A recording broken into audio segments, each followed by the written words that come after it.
Prezados irmãos e irmãs, esse pequeno trecho do Evangelho que nós acabamos de ouvir, a resposta que Jesus dá a um dos fariseus, não pode ser interpretado como um simples resumo excludente que Jesus faz da lei. Jesus, ao responder qual é o primeiro e mais importante mandamento da lei de Deus, nos dá uma chave de interpretação para toda a Escritura. Nós não podemos pensar que Jesus, ao responder esta pergunta, estava simplesmente pegando dois mandamentos que são fundamentais, que são importantes, e os demais podem deixar de lado, de forma nenhuma. Por isso que as últimas palavras de Jesus, do Evangelho de hoje, dizem justamente isso. A lei e os profetas dependem desses dois mandamentos. Isto é, a lei e os profetas é o jeito que os judeus chamam as suas sagradas escrituras. E portanto Jesus está dizendo que tudo depende do amor, e do amor a Deus, e semelhante a este amor a Deus, o amor ao próximo. E por que nós dizemos isso? Porque se nós colocarmos de lado e até excluirmos os outros mandamentos, nós não vamos saber de forma concreta o que significa amar a Deus e o que significa amar o próximo. Jesus, evidentemente, faz uma síntese de toda a lei e, de modo particular, dos 10 mandamentos. Mas só é possível compreender a síntese de alguma coisa quando nós conhecemos isso. Então imaginem alguém que estivesse se preparando para uma prova e lesse apenas a síntese de um livro. Estaria se arriscando a encontrar uma pergunta que não soubesse a resposta. Então, a síntese nos dá como que a iluminação, a perspectiva, mas não substitui o conteúdo. E por isso, quando Jesus diz amar a Deus sobre todas as coisas, né, com todo o entendimento, com toda a alma, com todo o coração, e amar o próximo como a si mesmo, Jesus está nos convidando, está nos advertindo que nós não podemos esquecer a Escritura, a lei e os profetas, e muito menos desprezar os outros mandamentos. Esta pergunta que este fariseu faz a Jesus tem uma motivação, e uma motivação que não é das mais bonitas: colocar Jesus em prova, experimentar Jesus. Diz São Mateus, para experimentá-lo. E o que significa isto? Em primeiro lugar, saber se Jesus conhecia os mandamentos. Hoje, quando nós perguntamos, se espera, até mesmo as crianças que estão se preparando para a primeira comunhão, que saibam, se nós perguntarmos quantos são os mandamentos, todos nós sabemos 10 mandamentos. Mas se perguntarmos quais são os mandamentos, hoje já muita gente não sabe mais. E não sabe porque interpretou de forma errada a síntese que Jesus fez. Porque acha que basta apenas dizer, amar a Deus sobre todas as coisas e amar o próximo como a si mesmo. Mas se os 8 mandamentos, se pudéssemos dizer assim, são justamente expressões concretas desse amor a Deus e ao próximo, se a gente não sabe, como é que vai amar? Como é que vai viver esses 2 mandamentos?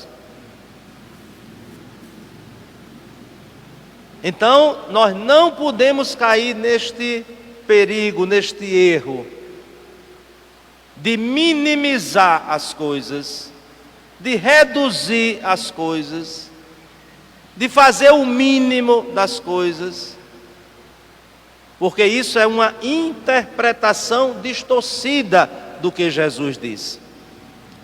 Então este fariseu, com o seu grupo, eles querem saber se Jesus conhece os mandamentos. Como dizíamos, para nós, se alguém nos pergunta quantos são os mandamentos, ainda que não saibamos mais dizer todos eles, mas dizemos são 10. Mas os fariseus, os escribas, os estudiosos da Escritura, no tempo de Jesus, tinham feito um levantamento de todos os mandamentos, de todas as normas da Escritura, e não ficavam apenas em 10, mas em 613. Agora vocês imaginem, se hoje dizer 10 mandamentos, muita gente já não sabe mais. Imaginem 613. E portanto, diante desses 613 mandamentos, qual é o mais importante? Essa é a pergunta que eles fazem. Isto é, eles querem saber se Jesus sabe, mas há também algo a mais. Eles querem saber se Jesus ensina aos seus discípulos. Se o que Jesus ensina aos seus discípulos está correto, não é, mestre? Por isso querem experimentar Jesus. E Jesus, surpreendentemente, não vai apenas dizer mas vai dizer 2 mandamentos são fundamentais. Porque não basta apenas uma afirmação, não basta apenas dizer que a coisa mais importante do mundo é o amor. Todo mundo diz isso, não precisa nem ter fé. Mas não é suficiente dizer isso. É preciso saber amar. E portanto, a palavra de Deus nos ensina a amar de forma concreta.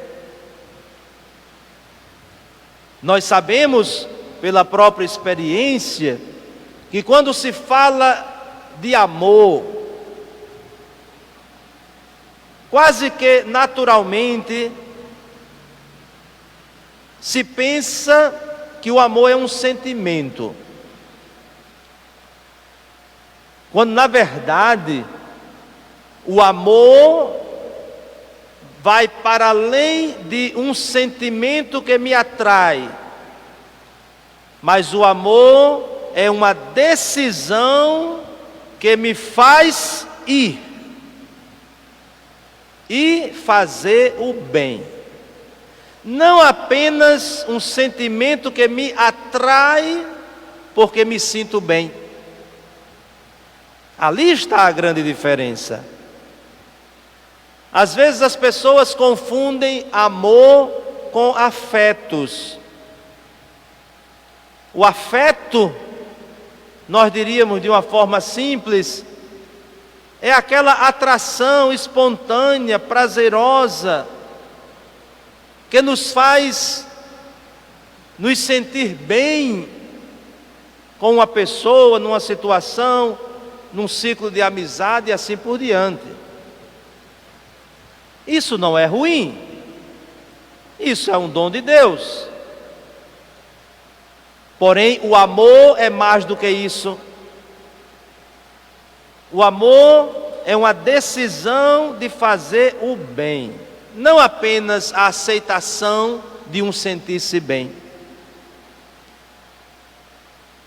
E por isso, tantas situações, sobretudo na relação conjugal, tantas situações que estão falindo, porque a base inconstante onde buscaram fundamentar o relacionamento foi nos afetos. E não na decisão de fazer o bem ao outro. Não basta só querer bem ao outro. É preciso querer o bem do outro. E querer o bem do outro é comprometer-se com isso.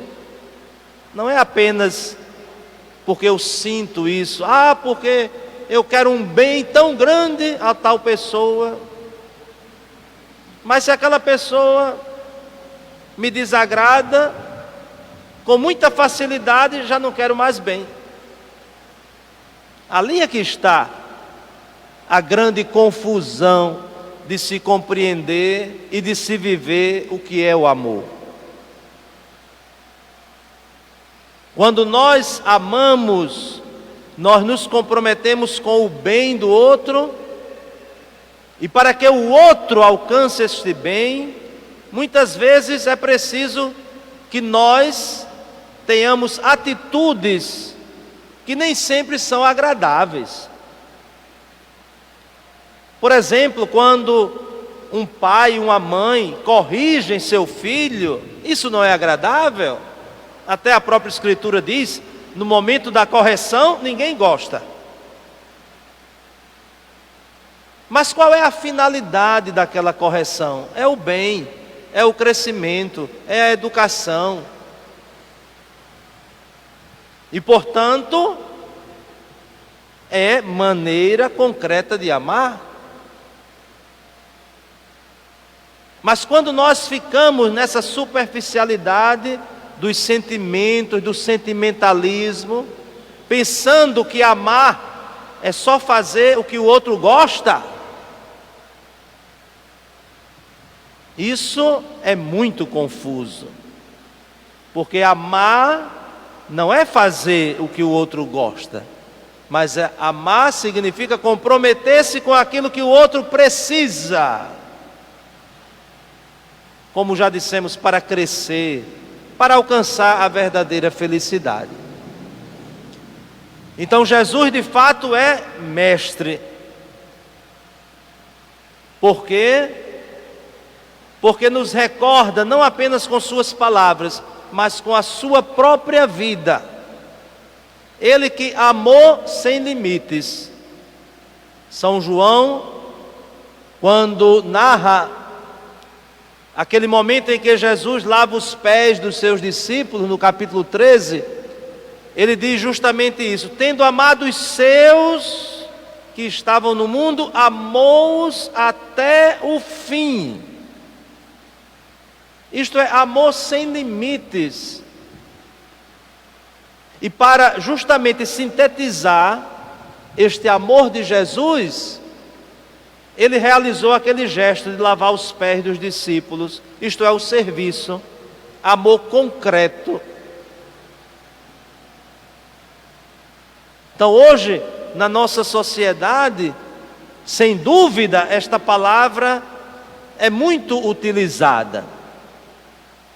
Serve para inspirar canções, serve para se transformar em título de livro, está na boca de muita gente, mas nem sempre há atitudes que demonstrem esse compromisso com o bem do outro, que é a verdadeira forma de amar.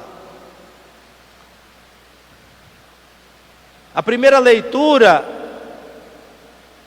diríamos, é uma tradução muito concreta deste amor ao próximo. O autor sagrado nos diz, de forma muito concreta: não oprimas nem maltrates o estrangeiro, não façais mal à viúva, não façais mal ao órfão. E assim é o amor. Infelizmente, nós vivemos nessa sociedade desintonizada com a realidade, onde pessoas, de uma forma tão ingênua, acham que porque dizem a frase "eu te amo", está amando. Isso não garante, isso não é segurança. Uma frase dita, mesmo com toda a emoção, "eu te amo". Mas quais são as provas disso? Quais são os sinais concretos disso? Então vejam que aqui nessa primeira leitura, nós vemos como a palavra de Deus, de fato, é essa luz que ilumina, que mostra. Então, sem atos concretos, nós não podemos dizer que amamos. E diríamos até mais: com atos concretos, que são os compromissos com o bem do outro, não há necessidade de dizer que ama.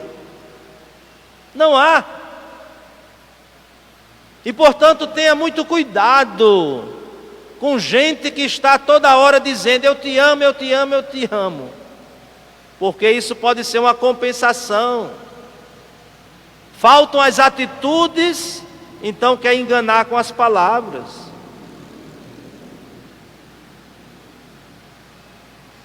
Então não há uma necessidade excessiva das palavras, porque as atitudes já dizem, e as pessoas percebem. Nós sabemos pela própria experiência quem de fato tem estima, quem de fato tem amor, quem de fato tem atenção, quem de fato tem amizade. Nós sabemos pela experiência concreta, não é pelas palavras bonitas. Vejam que drama terrível que revela essa mendicância humilhante. Alguém dizer para o outro: diga que me ama. Isso é o fim do desespero. Diga que me ama. Isto é, se não tem as atitudes, se cai no vazio.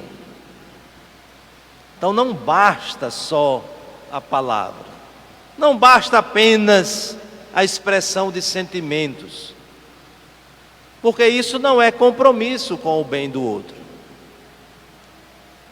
Por isso que a Sagrada Escritura nos apresenta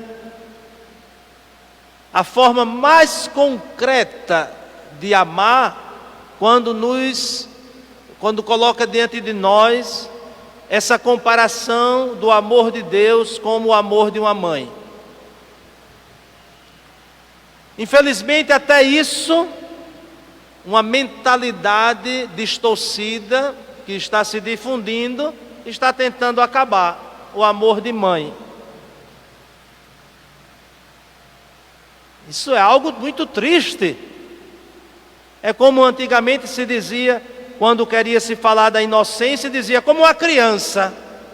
Hoje depende da criança. Por quê?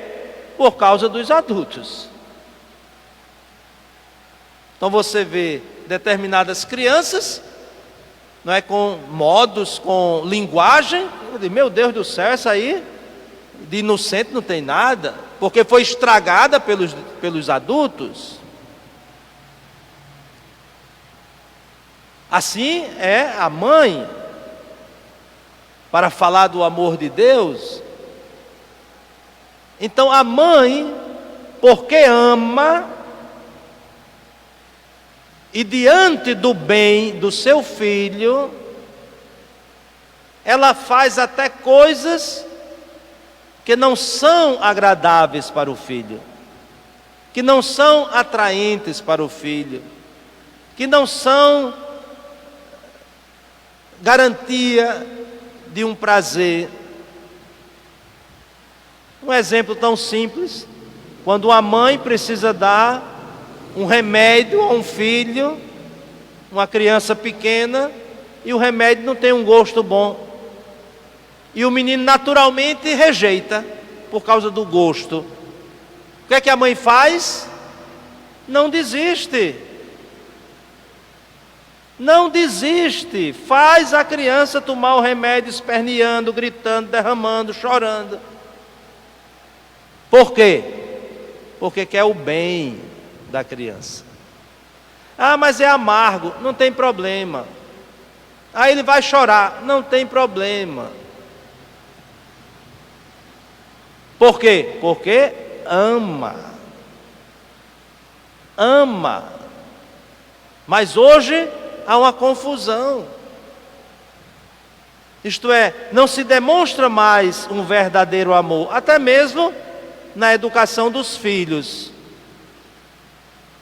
Mas uma espécie de submissão covarde. O menino fez uma cara de choro, a mãe já faz todos os gostos. O menino dá um grito na mãe, a mãe fica acuada. Mas aquilo que você está fazendo, aquilo que você está dizendo é para o bem do seu filho? Ele não entende. Não entende não. Mas você sabe. Ali está a diferença. Você sabe que é o bem que você quer. E portanto, tendo a consciência e o compromisso com o bem, você se lança e ama.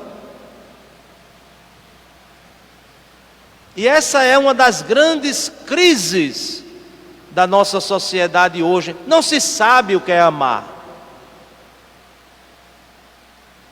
E não se sabe o que é amar porque estamos todos preocupados se o outro vai gostar ou se não vai gostar. Se o outro vai me aprovar ou não vai me aprovar. Se eu vou ser simpático ou não vou ser simpático. Quando nós sabemos que o verdadeiro amor, o amor de Deus por nós, se manifestou na cruz. A grande prova de amor que Deus nos deu, está no seu Filho pregado na cruz. O que é que tem de agradável de um crucificado? O que é que tem de atraente num crucificado? Nada. Mas tem uma verdade. Por que está crucificado? Porque ama. Então que o Senhor nos ajude a termos essa clareza, a não nos acomodarmos às aparências, a não fazermos da nossa vida simplesmente umas sínteses, uns resumos, muitas vezes incompleto. mas fazer da nossa vida um testemunho de um compromisso de quem ama. Louvado seja nosso Senhor Jesus Cristo. Para sempre seja louvado. Creio em Deus